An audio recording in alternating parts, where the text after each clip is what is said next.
जय हिंद दोस्त। अगर वीडियो पसंद आए तो लाइक और सब्सक्राइब कर देना, अपने दोस्तों के पास भी शेयर कर देना। अगर पसंद ना आए तो डिसलाइक भी कर सकते हैं और कमेंट बॉक्स में रीजन लिख सकते हैं, क्योंकि मैं दूसरी बार अगर जो वीडियो बनाऊंगा तो उसको सुधार सकता हूं अपनी कमी को। तो ये बिना देर के क्वेश्चनों को देखते हैं। अगर विलोम शब्द का सही युग्म कौन सा है, मतलब इसमें विलोम चूज करना है। तो देखो, धारा और पृथ्वी ये तो समानार्थी शब्द है, क्रोध है और गुस्सा समानार्थी शब्द है, महात्मा और संत भी समानार्थी शब्द है। आस्तिक और नास्तिक हो जाएगा। आस्तिक मतलब ईश्वर को मानने वाला और नास्तिक मतलब होता है ईश्वर को नहीं मानने वाला। तो इसका राइट आंसर हो जाएगा ऑप्शन नंबर सी सही हो जाएगा इसका राइट आंसर। इसका राइट आंसर ऑप्शन सी सही हो जाएगा। उसके बाद क्वेश्चन नंबर 2 देखते हैं। उस विकल्प का चयन करो जो निम्न मुहावरे का सही अर्थ व्यक्त करता है।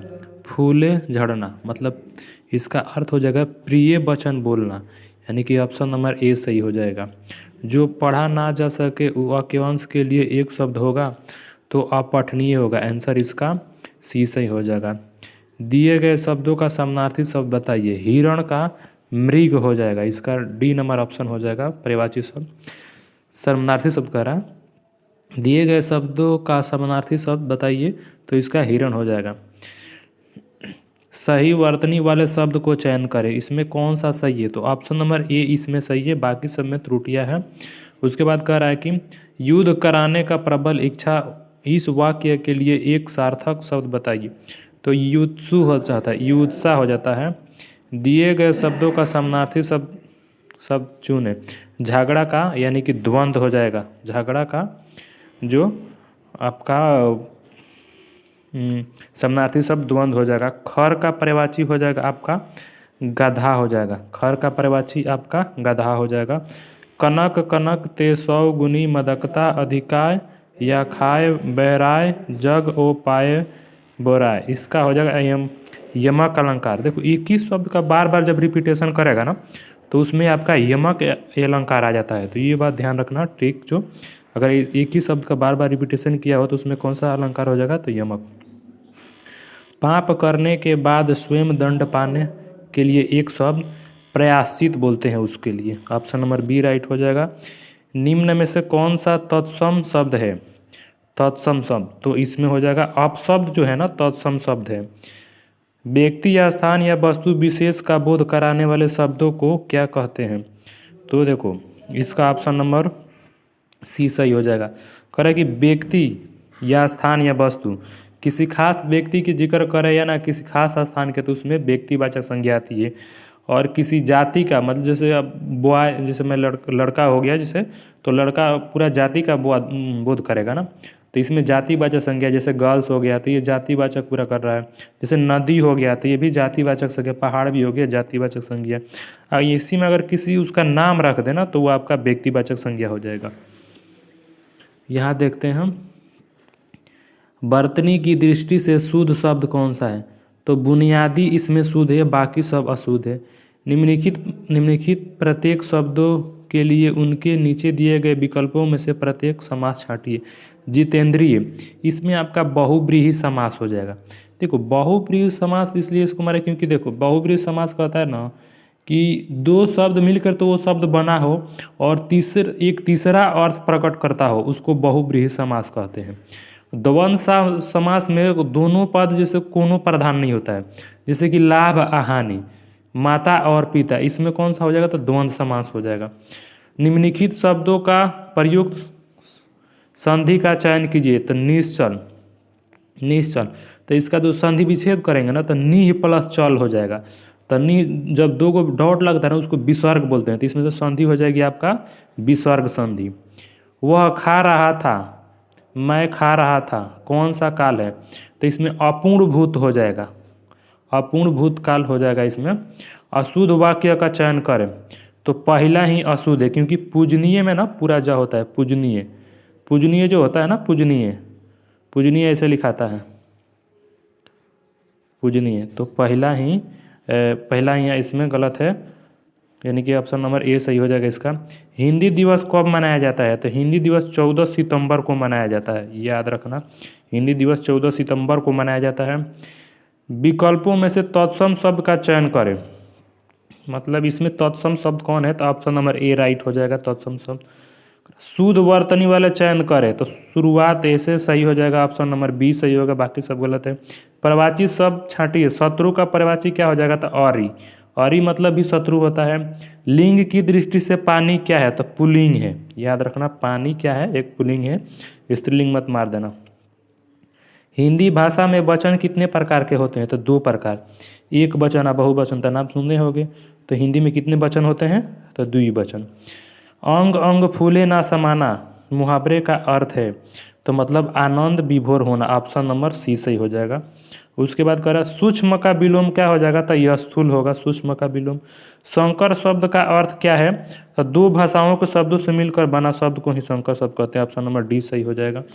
उसके बाद इधर देखते हैं दोस्त 27 नंबर क्वेश्चन, ऐसा व्रत जो मरने पर ही समाप्त हो उसके लिए एक शब्द, तो उसको बोलते हैं अमरण व्रत। अब देखो ये एक गद्यांश है, जिसको आपको पढ़ना होता है, इसमें से 5 क्वेश्चनों का जवाब देना रहता है। इसी में से आपका जवाब मतलब इस प्रश्न का जवाब इसी में रहेगा, तो आपको इसको ढूंढ के देना है। तो आइए पहले इस गद्यांश को पढ़ते हैं, उसके बाद इसका जवाब देंगे। कड़ी मेहनत और दिन रात भट्ठे में जलती आग के बाद जब राहत मिलती थी कड़ी मेहनत और दिन रात भट्ठे में जलती आग के बाद जब भट्ठा खुलता था तो मजदूर से लेकर मालिक तक की बेचैन सांसों को राहत मिलती थी। भट्ठे में पकी ईंट को बाहर निकालने का काम शुरू हो गया था। लाल लाल पकी ईंटों को देखकर सुकिया एवं मानो की खुशी को इतना नहीं था, खासकर मानो तो ईंट का उल्टा पुलट कर देख रही थी। खुद को हाथ की पक्की ईंट का रंग ही बदल गया था। उन दिन ईंटों के देखते देखते ही मानो के मन में बिजली की तरह एक ख्याल कौंधा था। इस ख्याल के आते ही उसके भीतर जैसे एक साथ कई भट्ठे जल रहे थे। उसने सुकिया से पूछा था, एक घर में कितनी ईंटें लग जाती है। तो देखिए पहला का अब यहाँ पढ़ते हैं क्वेश्चन, इस गद्यांश में बताइए मानो के बारे में, सुकिया के बारे में, भट्ठे में ईंट को पकाने या उसमें आए परिवर्तन के बारे में, यानी कि ऑप्शन नंबर तीनों राइट हो जाएगा। इसमें ऑप्शन नंबर डी सही हो जाएगा, ये सभी बात सही है क्योंकि ऊपर आप तो देख भी कि पढ़ के सुनाए। तो एक घर में कितनी ईंटें लग जाती है, ये कथन किसका है, तो सुकिया का है, ऑप्शन नंबर ए सही हो जाएगा। दिन रात में कौन सा समास है, तो द्वंद्व समास होगा, अभी समझाया आप लोगों को ऊपर। दिन और रात में द्वंद्व समास होगा। बहुव्रीहि के बारे में तो बता ही दिया। भट्ठा खुलने पर क्या होता है, तो मजदूर से लेकर मालिक तक बेचैन सांसों को राहत मिलती, ये बात सही है। ईंटों को बाहर निकलने का काम शुरू होता, उपयोग दोनों सही, ऑप्शन नंबर सी सही हो जाएगा। मनोहर शब्द का समास भेद संधि विच्छेद करें, तो मनोहर में कौन सा समास हो जाएगा, तो आपका मनोहर में आपका बहुव्रीहि समास हो जाएगा, ऑप्शन नंबर सी हो जाएगा। मन को हरने वालों को मनोहर बोलते हैं, यानी कि एक तीसरा शब्द का यहाँ व्याख्या कर रहा है। नीचे दिए गए विकल्पों में से कौन सा कोटि का समानार्थी है, तो करोड़ हो जाएगा, ऑप्शन नंबर बी सही हो जाएगा। यहाँ पे कमल का पर्यायवाची जलज हो जाता है, ऑप्शन नंबर बी सही हो जाएगा, यहाँ पे ऑप्शन नंबर बी सही हो जाएगा। उसके बाद यहाँ देखते हैं दिए गए शब्दों का पर्यायवाची शब्द चयन करते हैं। मृग का हो जाएगा हिरण, ऑप्शन नंबर यहाँ का हो जाएगा डी सही हो जाएगा।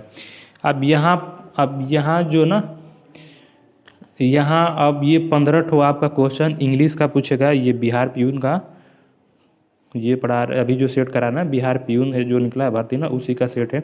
अब यहाँ से 15 ठो आपका इंग्लिश आ जाएगा, तो इंग्लिश देख लेते हैं। कह रहा है कि बॉटम लाइन, इसका मतलब होता है ना बहुत, मतलब इम्पोर्टेंस, मतलब ये आइटम्स मतलब होता है मुहावरा। तो बॉटम लाइन का होता है मतलब कोई इम्पोर्टेंस चीज़ हो गया, उसी को बता रहा है। तो इसका राइट आंसर हो जाएगा ना आपका बी नंबर, यानी कि द मोस्ट इम्पोर्टेंट फैक्ट हो जाएगा। अब यहाँ देखो 37 नंबर क्वेश्चन में इनकरेक्ट ढूंढना है। तो देखो मैच भी आपका सही है, मटेरियल भी सही है, मैकेनिज्म भी सही है, ये मैटरनल सही, ये मैटरनल लिखा है, ये मटेरियल, यहाँ ए होगा, यहाँ ए होगा, यहाँ ई नहीं होगा, तो यही पार्ट में त्रुटि, यानी कि ऑप्शन नंबर डी सही हो जाएगा इसका। उसके बाद क्या आ रहा है ना, select the option expresses the given sentence in passive, या आपको इसमें पैसिव में सेंस करना है। तो the have decorated the hall beautiful, तो इसका जब हम करेंगे ना पैसिव, तो ये आपका ऑप्शन नंबर ए हो जाएगा। यहाँ से ऑब्जेक्टिव, यहाँ ऑब्जेक्ट उठ के आएगा द हॉल, ये चेंज होगा, ये तो मतलब ये चेंज होगा तो किसमें, हैज है बीन में हो जाएगा। ये वर्ब का तीसरा ही रूप रहेगा। अब ब्यूटीफुल वाई दे जो होता है ना चेंज होता है तो देम हो जाता है। तो पहला ही ऑप्शन इसमें राइट होगा, यानी कि ऑप्शन नंबर ए सही हो जाएगा। उसके बाद करा साइनोमी मतलब होता है, साइनोनेम मतलब होता है ना समानार्थी, तो इसका मतलब होता है जीत, तो विक्टोरी मतलब भी आपका जीत होता है। उसके बाद यहाँ करा ना हीरो ढूंढना है, इसमें कौन से पार्ट में हीरो है, both his parents as well as, ये गलत है, यही यहाँ पे ना बोथ के साथ एंड लगेगा, तो यहाँ एज वेल एज के संग में क्या हो जाएगा, एंड होगा, तो ये पार्ट में गलत है। अब देखो एंटोनोमी मतलब होता है ना बिलोंग, तो डेले मतलब कुछ होता है, इसका मतलब एडवांस मतलब अधिक हो जाएगा, ऑप्शन नंबर डी सही हो जाएगा इसका। यहाँ आपको फिलअप करना है electric gadgets max house Soros is convenient हो जाएगा, ऑप्शन नंबर इसमें कौन सही हो जाएगा, तो ऑप्शन नंबर डी सही हो जाएगा इसमें। अब यहाँ करना एक वर्ड बताना है आपको, ए रिमार्क दैट एक्सप्रेस अप्रूवल और एडमिनेशन, तो इसका हो जाएगा कॉम्प्लीमेंट हो जाएगा, इसका एक शब्द में बोलते हैं कॉम्प्लीमेंट हो जाएगा। उसके बाद यहाँ vertebrate animals that crawl on the ground, ये भी आपका वन वर्ड है, तो आपका रिप्लाइड रेप्टाइल्स हो जाएगा। देखो इसका मतलब होता है ना जो मतलब रेंग चलने वालों को बात कह रहा है, जो मतलब तो रेंग कौन चलता है, तो उसको क्या बोलते हैं, रेप्टाइल्स बोलते हैं, तो ऑप्शन नंबर इसका डी सही हो जाएगा। उसके बाद यहाँ आपको देखो डायरेक्ट स्पीच में इसको चेंज करना है, तो लिखा है ऊपर Rajiv requested has friend to remove his shoes before entering his house, तो इसका ऑप्शन नंबर ए सही हो जाएगा। Rajiv said to has friend please remove your shoes before entering my house, option number A सही हो जाएगा। एंटोनमी मतलब वही होता है, मतलब विपरार्थी शब्द, तो इनरिच मतलब किसी वस्तु को गुणवत्ता बढ़ाने वाला, आइए मतलब खाली करने वाला, ऑप्शन नंबर डी सी सही हो जाएगा इसका। और यहाँ फिलअप करना है when the patient recovered he was from the hospital, तो मतलब डिस्चार्ज होगा यहाँ पे, ऑप्शन नंबर मतलब रिकवर अगर पेशेंट हो जाता है तो उसको डिस्चार्ज नहीं किया जाता है, तो इसका मतलब ये हो जाएगा। ये फिर मुहावरा आ गया to be ill at ease, तो इसका हो जाएगा ऑप्शन नंबर ए हो जाएगा ना, टू बी, तो टू फील अनकंफर्टेबल और worried in the situation, option number A right हो जाएगा इसका। उसके बाद 49 नंबर क्वेश्चन देखते हैं किस पार्ट में त्रुटि है, तो दे ऑब्जेक्ट टू मी कमिंग, देखो यही पहले ही इसी में गलत है, यहाँ मी के जगह माई होगा। अब 50 नंबर क्वेश्चन देख लेते हैं, सिलेक्ट द मोस्ट अप्रोप्रिएशन मतलब साइनोनिम मतलब समानार्थी शब्द, तो इसका एलिगेंट का ऑप्शन हो जाएगा ना, ऑप्शन ग्रेसफुल हो जाएगा, ऑप्शन नंबर सी सही हो जाएगा इसका समानार्थी शब्द। अगर वीडियो अच्छी लगी तो लाइक और सब्सक्राइब कर देना, अपने दोस्तों को पास भी शेयर कर देना।